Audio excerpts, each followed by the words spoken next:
décidé de prendre le train, comme Charlotte Pizot l'a fait en finale, et qui a fait exploser cette course des championnats de France avec des résultats qui sont plutôt étonnants.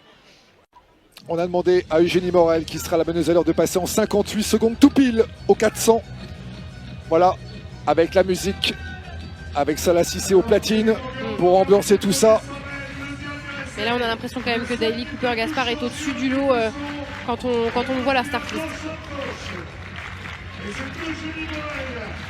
Elles se rabattent ensemble. Et j'ai l'impression qu'elle est quand même bien sur l'allure. Ouais, pour l'instant, donc bien sûr Eugénie Morel qui mène le peloton. Eugénie Morel qui a creusé un petit écart avec le reste du peloton. Alors est-ce que comme tout à l'heure, le peloton va pas assez vite?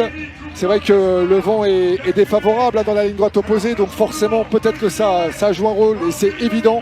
Eugénie Morel qui se retourne et voilà, qui va être obligé peut-être de ralentir un petit peu. On voit ralentir un petit peu là. Avec les c'est dommage parce que le peloton est vraiment très resserré, preuve que ça va pas très vite. Ouais, parce qu'on est sur un 800 mètres qui est plutôt tactique au final, parce qu'on le voit. Et elle a ralenti. Elle a 50-91, on voit les filles derrière qui passent un petit peu derrière. C'est pas un train qui est très rapide. Ouais, c'est dommage. En tout cas, Eugénie Morel, eh bien, elle aura fait le travail comme elle pouvait. Elle va s'écarter dans quelques instants pour laisser l'explication entre les jeunes femmes fortes du moment dans cette course, avec notamment bien sûr Charney Schwartz, pour l'instant la sud-africaine qui mène tambour battant bien cette course. Charney Schwartz à la lutte pour l'instant. Ouais, Daily Cooper-Gaspard qui passe. Daily Cooper-Gaspard bien évidemment, qui là pour l'instant est en train de mettre une mine à 200 mètres de l'arrivée. Daily Cooper-Gaspard qui est impressionnante sur ce 150 derniers mètres là, qui va être redoutable pour aller la chercher. Ça va être très compliqué. Très compliqué. Je pense qu'il n'y a personne qui va aller venir la chercher.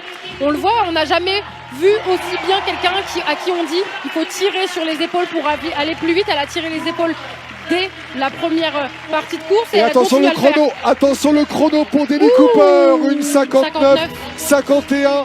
Pas très loin du record du meeting, toujours détenu par Habitam El Emour, une 59-06. Une 59 et 51 centièmes, eh bien, elle est à 9 dixièmes de son record établi à Guadalajara, une 59-50. Le chrono est revu à la baisse. Très belle course qui s'est décantée à 250 mètres de l'arrivée. Et Clara Lieberman qui fait son